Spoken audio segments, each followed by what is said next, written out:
I hope you can show proof because the mayor has challenged you already.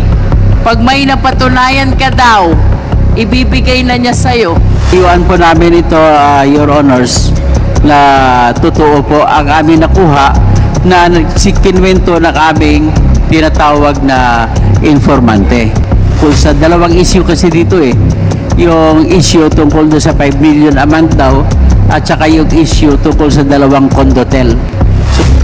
Allegedly receiving 5 million pesos monthly, owning luxurious cars and mansions. All of this from illegal gambling operation. Can you please enlighten us? To address this question to Chairperson Dan Fernandez and Chairperson Antonio Ferrer. This is dated July 23, 2024. In this letter, Mayor, you brought to the attention of the Joint Committee the baseless and malicious accusations that are being imputed against profiting from POGO operations, allegedly receiving 5 million pesos monthly, owning luxurious cars and mansions. All of this from illegal gambling operation. Can you please enlighten us? Well, is here, Secgen Reggie Velasco. Yes, please respond, Mayor Kapil. Yes, Your Honor, Madam Chair. I categorically deny their accusation. Oh, where did he find all these baseless and malicious accusations? Through their vlog, Your Honor. Mr. Chair, before we proceed, may we know if Mayor Capel has taken his oath? Yung baseless and malicious accusations ni Pyra Lucas at Toto Kausing. Sila po ay mga vlogger, Your Honor. Kaya, although yung case po kay Miss Pyra Lucas, na-file na po namin sa piskalya, kaya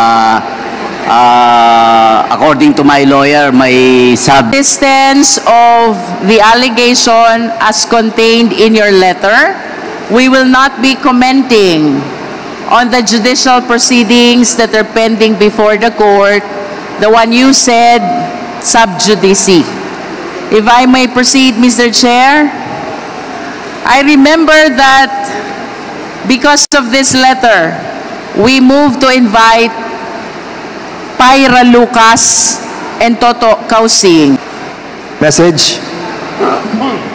That's Pyra Luca and Toto. Si ano po ba? Si Ma'am, kayo muna o si Toto Kausing? Ay, Mr. Chairman, dito lang kami, wala naman na kami hinanda na speech or introductory statement. We are only here to answer whatever questions that the good Congresswoman Luis Tru would ask. Yung isa, 2015, at mayroon po silang business permit sa amin sa munisipyo, but they insisted na sa akin daw po yun, kaya wala pong katotohanan yun, Your Honor. Sir, can you reply on that? Ako po ba, sir? Yes, kindly reply, Mr. Kausing. Chairman, hindi ko lang maintindihan kung alin ang tatanong yung tungkol sa dalawang issue kasi dito yung issue tungkol sa 5 million a month daw at saka yung issue tungkol sa dalawang condotel. So alin ang una pong kasi sinasabi niya po na baseless. Ngayon, kung ang opinion ko sa dalawa sa akusasyon niya una sa 5 million a month, wala po akong sinabi sa vlog ko na 5 million a month. Ngayon, pagdating naman po sa condotel, binlog ko na rin po yan na condotel na ayon sa informante ko, nasa kanya yan. Kaya tinatayuan po namin ito, Your Honors, na totoo po ang aming nakuha na kinwento ng aming tinatawag na informante.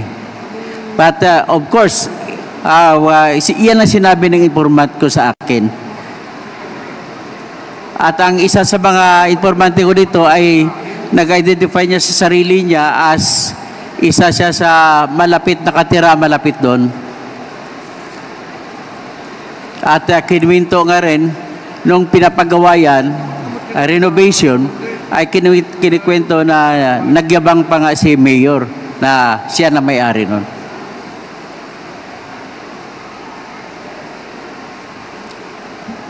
Patungkol naman ata, I just do not know how it happened na nagsalita siya na may 5 million a month na sinabi. Ang sinabi ko, nakakakuha siya ng pera.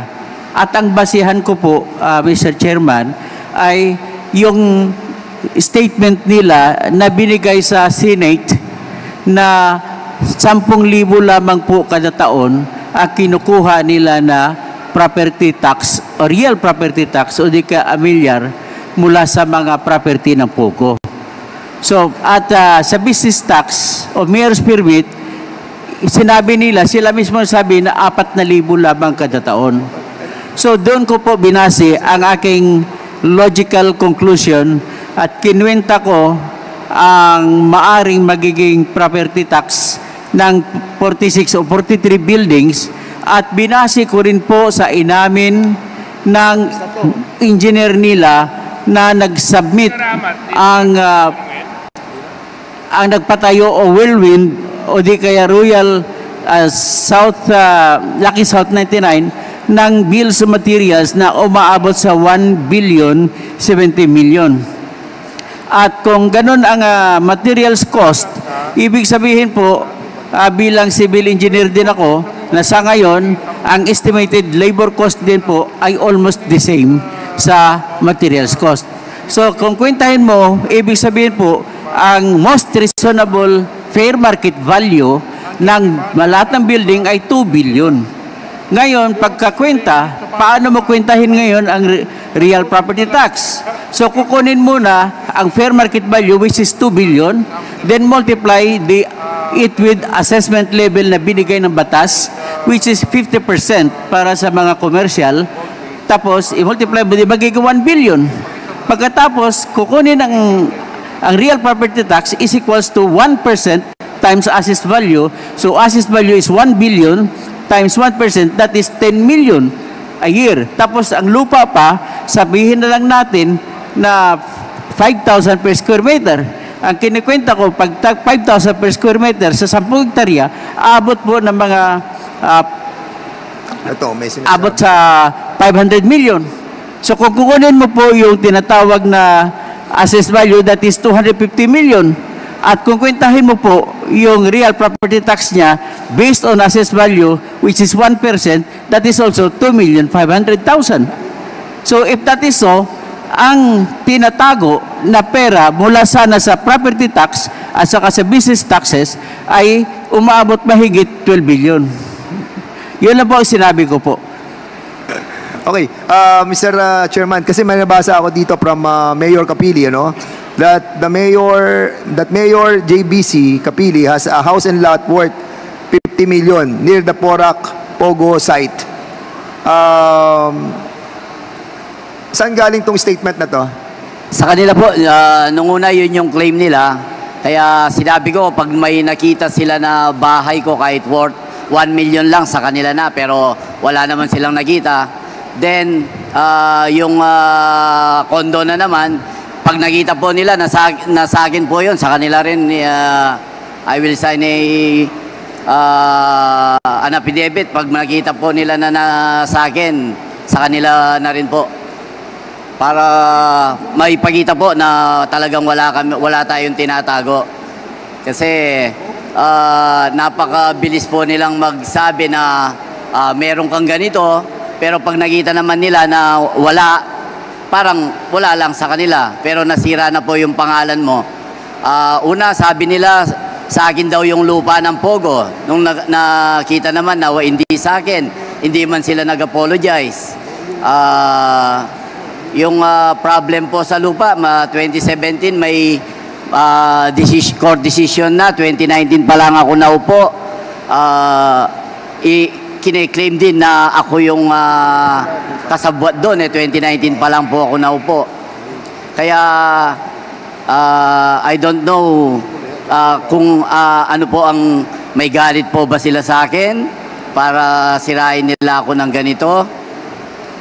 Sana po, kasi po ako'y halal din ng taong bayan at syempre, I have to protect my leadership then as the mayor na hindi po pwede na sirain mo na lang ang isang tao without any proof na paano po ang aking pagkatao, Your Honor. Thank you. Is this true, Toto Kausing, that you have mentioned the 50 million pesos worth of house and lot in the property that he mentioned? And as well, kasi nakasulat dito mga luxury cars that binili na ni Mayor Kapili. Totoo po ba na sabi niyo po yun? Mr. Chairman, mga sinabi ko rin sa vlogging ko na yung dalawang kondo, yun ang tinuturo nun sa 50 million na estimate. Estimate lang yun yung presyo ng buildings na yun. At with regard to the sports cars, sinabi rin po yun sa akin na informant ko. So ang sports car na sinabi sa akin na informant ko, meron siyang BMW, meron siyang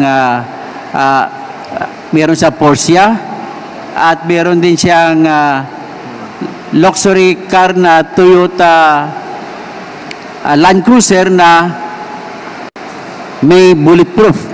So, yan po ang aking mga sinabi sa akin, informante ko. Well, if he denies it, then that is also his right to deny. Pero sa amin naman po, bilang vlogger, ay umaasa kami sa mga informante na nagbibigay po sa amin ng information at binabase ko rin sa katotohanan pagkatapos ko manood sa mga Senate hearings na kung saan ay maraming butas ang kanyang mga kinikwento. So, kapani-paniwala po ang binigay sa akin ng aking informante. Ganun lamang po, Your Honor. Mr. Chair? Yes. I wish to invite the attention of Toto Kausing. You are being challenged by Mayor Kapil. I understand and I do not discount the fact that iba yung beneficial owner, iba yung registered owner. But if you have proof to show na mayroon talagang pag-aaring condotel, luxury car, armored vehicle, just like what you are saying today, I hope you can show proof because the mayor has challenged you already. Pag may napatunayan ka daw, ibibigay na niya sa'yo. That is for the manifestation, Your Honor. May I answer now? Sige, anyway, ganito po yan, Mr. Chairman. Yung kwento sa akin, kinlaro ko yung kwento sa akin ng aking informante. So, meaning to say, I do not have any evidence to show that it was his or whatever, but I only... Mr. Chair, with all due respect, but I wish to interrupt Toto Kausing. This is an inquiry in aid of legislation. We do not allow hearsay evidence. We do not allow testimony if the declarant has no personal knowledge. So until and unless Toto Kausing has personal knowledge of all the accusations against Mayor Kapil, I think we need to come up with a resolution on whether to allow him to continue attending our hearing. Thank you, Mr. Chair. Yes, we take note of the observation of the committee that it seems that the statement of Mr. Kausing are all hearsay and he has no personal knowledge about the issues at hand. And in that case, we would like to ask you from refraining to continue replying to the questions raised by Congresswoman Luistro. In this case, at the moment, Chairman Dan Fernandez also has a question to Ms. No, I really don't have a question right now, Mr. Chairman. But it seems that it's already 5 o'clock. And we have invited so many resource speakers on today's hearing. But unfortunately, it's getting already late in the afternoon. So our apology, if I may, Mr. Chairman, because we have invited yung mga sa PNP, and we were not able to discuss the issue of the unsolved killings in Central Luzon.